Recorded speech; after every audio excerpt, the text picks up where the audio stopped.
গাজায় চলমান নৃশংসতম গণহত্যার প্রতিবাদে বিক্ষোভ সমাবেশ করে বাংলাদেশ জাতীয়তাবাদী ছাত্রদল। মঙ্গলবার দুপুরে ঢাকা বিশ্ববিদ্যালয়ের রাজু ভাস্কর্যের সামনে বিক্ষোভ সমাবেশ অনুষ্ঠিত হয়।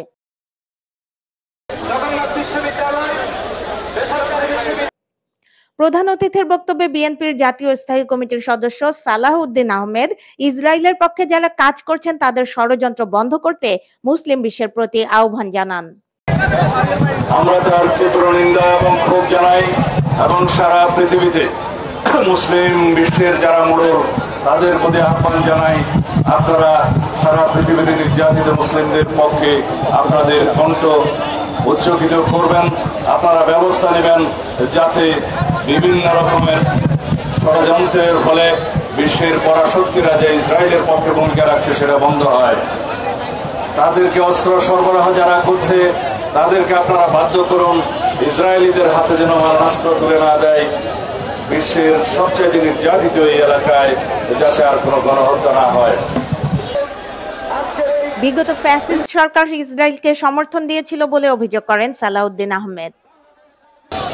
আপনারা জানেন বাংলাদেশের বিগত ফ্যাসিবাদী সরকার আওয়ামী লীগ পরোক্ষভাবে ইসরায়েলকে স্বীকৃতি দিয়েছিল। কিভাবে? তারা বাংলাদেশের পাসপোর্টে ইসরায়েল ব্যতীত সকল রাষ্ট্র গমনের যে নির্দেশনা ছিল সেখান থেকে ইসরায়েল শব্দটি রিমুভ করে দিয়েছিলেন, প্রত্যাহার করে নিয়েছিলেন। তার মানে দাঁড়ায় তারা ইসরায়েলকে স্বীকৃতি দিয়েছিল, অথচ তারা বাংলাদেশের মুসলমানদের পক্ষে, সারা পৃথিবীর মুসলমানদের পক্ষে মায়া কান্নাও কান্ত। বাংলাদেশের বিরোধী রাজনৈতিক কর্মী এবং যারা ফ্যাসিবাদের বিরুদ্ধে আন্দোলন করেছে সকল গণতান্ত্রিক শক্তি, সামাজিক শক্তি সহ দেশের আপামর জনসাধারণের বিরুদ্ধে আড়ি পাতা যন্ত্রের মাধ্যমে যেই নির্যাতনের তারা সূচনা করেছিলেন সেই আড়ি পাতা যন্ত্র পেগাসাস স্পাইওয়ার সেই ইসরায়েল থেকে তারা খরিদ করেছিল এই হাসিনা সরকার। আজকে যেখানে হাসিনা আশ্রয় নিন না কেন, বাংলাদেশের মানুষ সারা জীবন এই আওয়ামী ফ্যাসিবাদী ইসলাম বিদ্বেষী আওয়ামী লীগের বিরুদ্ধে এই ধিক্কার জানিয়েই যাবে যে তারা মুসলিম বিদ্বেষী, ইসলাম বিদ্বেষী, আলেম বিদ্বেষী, সারা পৃথিবীতে ইসরায়েল পন্থীদের সমর্থক ছিল। ইসরায়েলি পণ্য বর্জন করতে গিয়ে কোন সংস্থার ক্ষতি করা দুঃখজনক বলেও মন্তব্য করেন তিনি।